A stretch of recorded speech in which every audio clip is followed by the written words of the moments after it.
Hey everybody, it's Brendon Burchard, founder of Experts Academy, and welcome back to Expert Studio, where I'm going to teach you again today about how do you become a highly paid author, speaker, coach, seminar leader, online marketer, somebody who essentially gets paid for your advice, your knowledge, your experience that can help other people. That's what Experts Academy is ultimately all about. You know, we've gotten thousands of comments on the blogs and through email and through phone. Thank you so much for passing the word about these videos to your Facebook friends and on Twitter, and just getting the message out about what we're doing here, because I think it's important. This is a time in the economy where people are looking for help. You know, they're looking for guidance, they're looking for ways to go from where they might be stuck here to here, and they're looking to get here faster. And it's your information of being here, of having gone through the trials and tribulations and the struggle already, and looking back to the people and saying, hey, I can help you. You know, I've figured these things out. I've learned how to have a good life, or I've learned how to grow my business, or I've learned how to do great marketing, or I've learned how to do this online. And you're trying to figure it out. Let me help you. And you get to do that because you're an expert, because you've already figured out the path, and you just turn around and say, let me help you. That's what this is all about. Experts Academy is ultimately about you becoming a servant to others in a great way, where you're helping improve their lives or grow their business. And we've gotten thousands of comments and excitement, and I'm so thankful for that. And a lot of people are saying, well, what's your story, dude? You know, you're this guy on these videos I've been getting referred to. I've watched all the content. Tell me more about your story. So I want to tell you a little about my story, but I also want to teach you in this video, how do you create frameworks? In other words, how do you create content that people find highly valuable so they actually will pay you as an expert, as an author, speaker, coach, seminar leader, or online marketer? How do you package your information in a way that people can understand it, digest it, and pay you for? And then ultimately, I'm going to teach you one of my most famous secrets in Experts Academy, which is about how do you create these one-page continuity programs. What the hell does that mean? All that means is how do you take your information, put it on the internet, and get paid for it in a very simple way without having to create some big complex membership program or coaching program online. So that's what we focus on in this video. And I think you'll find it valuable because you'll realize that despite what everyone's been saying in the blogs and the comments, I'm not rich and famous when I began this. You know, I guess I am now in some ways, but when I began, I wasn't rich, and I certainly wasn't famous in any way whatsoever. I was just some kid who had a dramatic experience, and I wanted to help other people. You know, my story began when I was a 19-year-old kid, and I'd been through a terrible breakup with the person who I thought I was going to marry. It was the first person who I'd ever loved. And we thought we were going to get married. We went to college together, and the relationship completely fell apart when she discovered beer and boys. That deadly combination broke up our relationship.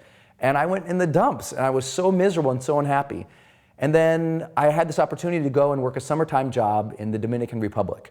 And I'd never been there before, but I had the opportunity, and I thought, well, the Dominican Republic isn't in Montana, which is where I was, and I thought, I'm getting the hell out of here, away from this person, start my life over again, right? So I go down there, and one night, my friend Kevin and I, we're driving around after returning a client to his house, and we're driving down this road, 85 miles an hour, dark, pitch black that night practically. All the windows are down. We're under the canopy of the jungle, flying forward. All we see is the headlights in front of us. And we came upon a corner that in the United States would have had one of those big U-turn shaped arrows, you know, yellow sign, watch out, be careful, slow down. But that corner didn't have a sign. We were in a developing country. We ran that corner, and that corner became the turning point in my life. That was when everything changed. I remember we started skidding off the side of this road, and Kevin screaming, hold on, hold on, hold on. And I remember bracing and feeling this fear shoot through my body, realizing this could be it. And when you're there, when you're at death's doorway and it's about to be lights out for you, the first question you wonder in your life is, did I live? You know, did I really live fully and vibrantly and fully? I mean, if this is it, have I lived my life? And did I live my life? Not somebody else's life, not my parents' life or my peers' life or my spouse's life or my friend's life. Did I live my life? You want to know that so bad it aches in your bones. Slid off the road, boom, we hit this little retainer wall, we start flipping in the air, and I start seeing these images in my life when I was surrounded by people who I cared about. Images of just beautiful people, beautiful moments, when I was surrounded by my family or my friends that made me feel warm and you know, just alive. And it makes you wonder, that second question at the end of your life, did I love? You know, did I love openly and honestly and completely, or did I hold back because I was upset or hurt or resentful? Did I really love fully, without any expectations? Did I love? We hit the ground, we rolled several times, and when I came to, I remember Kevin screaming, "Get out of the car, get out of the car," to the car. And I didn't know if it was the car on fire, what was happening. I just heard him screaming. I looked over and his face is covered in blood.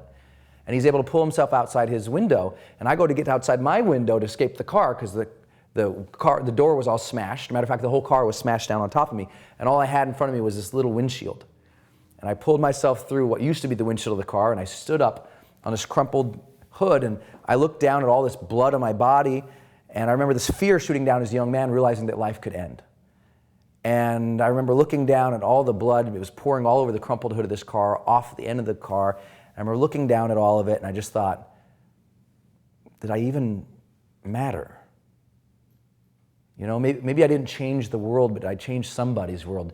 Was there a reason that I was here? I hated the answer to that question. As a matter of fact, I hated the answer to all the questions. Did I live? Did I love? Did I matter? And then there was just this little glint in my blood at the edge of the hood, and it made me look up. And there was this bright, big, beautiful moon that night. You know, it was one of those big moons. It's so big you wonder why it's so big.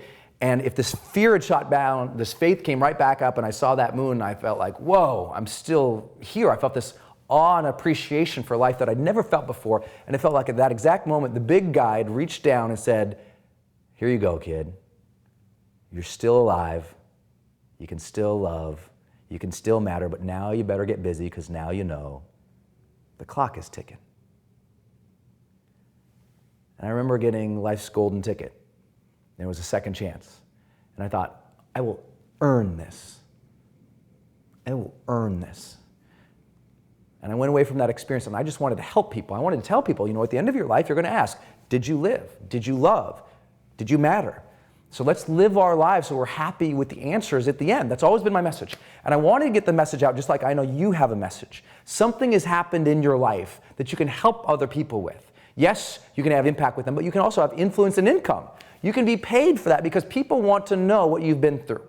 Most of us discount our stories. I discounted my story for a long time. I thought, who's going to want to hear from this young punk kid about living life?